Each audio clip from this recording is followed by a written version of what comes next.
أعوذ بالله من الشيطان الرجيم بسم الله الرحمن الرحيم الصلاة والسلام عليك يا سيدي يا رسول الله وعلى آلك وأصحابك يا حبيب الله. محترم ناظرین، السلام علیکم ورحمۃ اللہ وبرکاتہ. ناظرین، آج کی ہماری گفتگو کا موضوع اللہ عز و جل کی توہین کے بارے میں سوال و جواب ہے. یعنی آج کی اس مختصر سی ویڈیو میں اللہ عز و جل کی توہین کے حوالہ سے کچھ سوال و جواب کریں گے. یعنی میں اس ویڈیو میں سوالات اور جوابات عرض کروں گا. سوال ہے کہ کوئی اپنے دشمن سے تنگ آ کر اگر اس طرح بک دے کہ فلاں شخص نے ہماری ناک میں دم کر رکھا ہے، اور دکھ کی بات تو یہ ہے کہ اللہ بھی ایسوں کا ساتھ دیتا ہے، معاذ اللہ.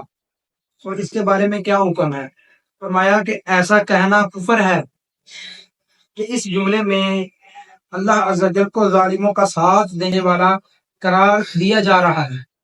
یعنی اللہ عز و جل کو اس جملے میں یہ ثابت کیا جا رہا ہے کہ اللہ عز و جل معاذ اللہ ظالموں کا ساتھ دینے والا ہے.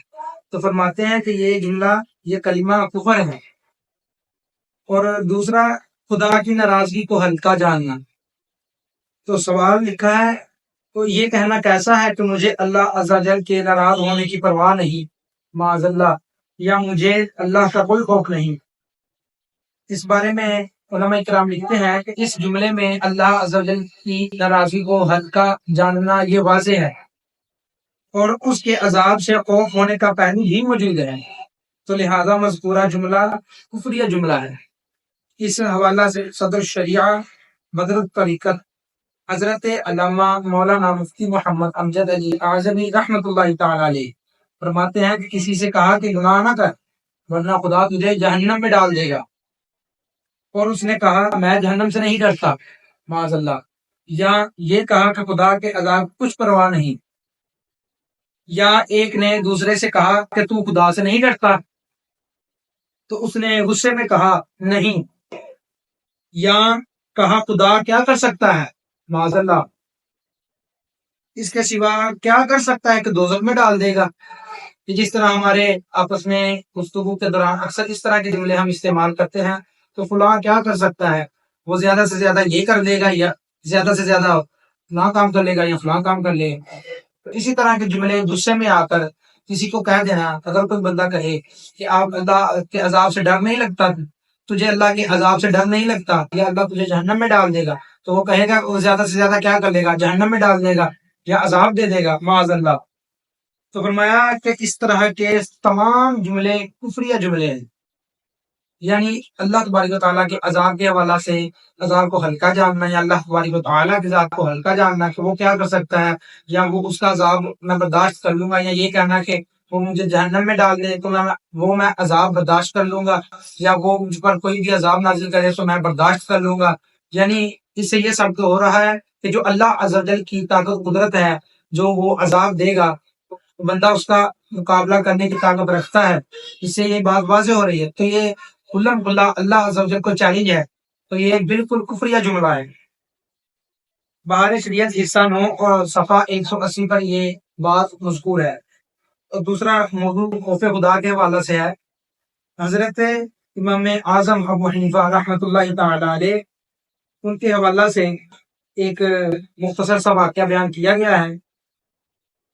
لکھا ہے کہ جو لوگ دنیا ہی کو اپنا سب کچھ بنا بیٹھتے ہیں، کیول نیک لوگوں سے رشتہ سرا بیٹھتے ہیں. یعنی جو دنیا داری کو اپنا سب کچھ بنا لیتے ہیں، نیک لوگوں کی صحبت اختیار نہیں کرتے، نیک لوگوں سے تعلقات کو توڑ لیتے ہیں، دنیا داری کے بن کے بیٹھ جاتے ہیں، وہ عام طور پر بے لگام ہوتے ہیں. ان کی زبان گویا ان کے دل کے آگے ہوتی ہے، دل کی طرف رجوع کرنے کی نوبت ہی نہیں آتی. یعنی وہ بندہ پھر رجوع کی جانب جاتا ہی نہیں، اس کی زبان اس کے دل کے آگے آ جاتی ہے. اس سے مراد ہے کہ وہ اپنی زبان کو اس طرح استعمال کرتا ہے کہ وہ اپنے دل کی کبھی سنتا ہی نہیں. تو فرماتے ہیں کہ دل کی طرف رجوع کرنے کی نوبت ہی نہیں آتی، بس جو کچھ زبان کی نوک پر آیا پھسل کر باہر. یعنی جو اس کے زبان پر، جو اس کے منہ میں آتا ہے، جو اس کی زبان پر آتا ہے، وہی کلمہ وہ بول دیتا ہے. اور فرمایا وہ ہر دم بک بک کرتا رہتا ہے. اور پھر اس طرح معاذ اللہ زبان سے کفریہ کلمات سرزد ہونے کا امکان بڑھ جاتا ہے. کہ جس طرح ہم نے کفریہ کلمات کے حوالے سے بات کی ہے کہ یہ جو الفاظ ہیں اللہ عز و جل کے عذاب کو ہلکا جاننا یا اس کی قدرت کے حوالہ سے کمزور عقیدہ، تو یہ تمام کفریہ کلمات ہیں. تو یہ بندہ اسی وقت بولتا ہے جب بندہ کبھی بھی بولتے وقت خیال نہیں کرتا، وہ نیکیوں سے دور اور دین کی تعلیمات سے دور رہتا ہے، اسے معلوم ہی نہیں ہوتا کہ کون سا کلمہ کس طرح کا ہے اور کون سا کس طرح کا. اور آگے فرماتے ہیں کہ اپنے اندر خوف خدا پیدا کرنا چاہیے. کروڑوں حنفیوں کے پیشوا اور میرے آقا مولا حضرت امام اعظم فقیہ افخم امام ابو حنیفہ رحمت اللہ تعالی علیہ کا خوف خدا ملاحظہ کیجیے. فرماتے ہیں کہ میں اعظم ابو حنیفہ رضی اللہ عنہ کسی سے گفتگو فرما رہے تھے تو اچانک کسی بات پر کسی شخص نے امام اعظم سے کہا اتق اللہ، یعنی اللہ سے ڈرو، اللہ کا خوف کرو. تو ان الفاظ کا اس کے منہ سے نکلنا تھا کہ حضرت سیدنا امام اعظم جو کروڑوں حنفیوں کے اماموں پیشوا ہیں، آپ کا چہرہ زرد پڑ گیا، یعنی چہرے کا رنگ تبدیل ہو گیا اور سر جھکا لیا اور فرمانے لگے اے بھائی اللہ عز و جل آپ کو جزائے خیر دے.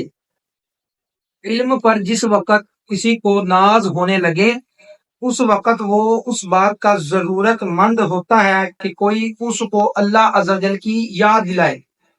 یعنی وہ فرماتے ہیں کہ اگر کوئی بندہ اپنے علم پر ناز کرنا شروع کر دے یا ناز کرنے لگ جائے تو فرماتے ہیں کہ اس وقت وہ اس بات کا ضرورت مند ہے، یعنی اس وقت اس شخص کو اس بات کی انتہائی ضرورت ہے کہ کوئی بندہ اسے اللہ عز و جل کی یاد دلا دے.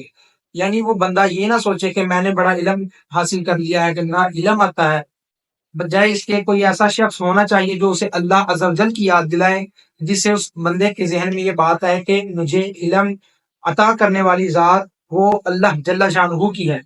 عز و جل ہمیں ان سب سے بچتے رہنے کی توفیق عطا فرمائے. السلام علیکم ورحمۃ اللہ وبرکاتہ.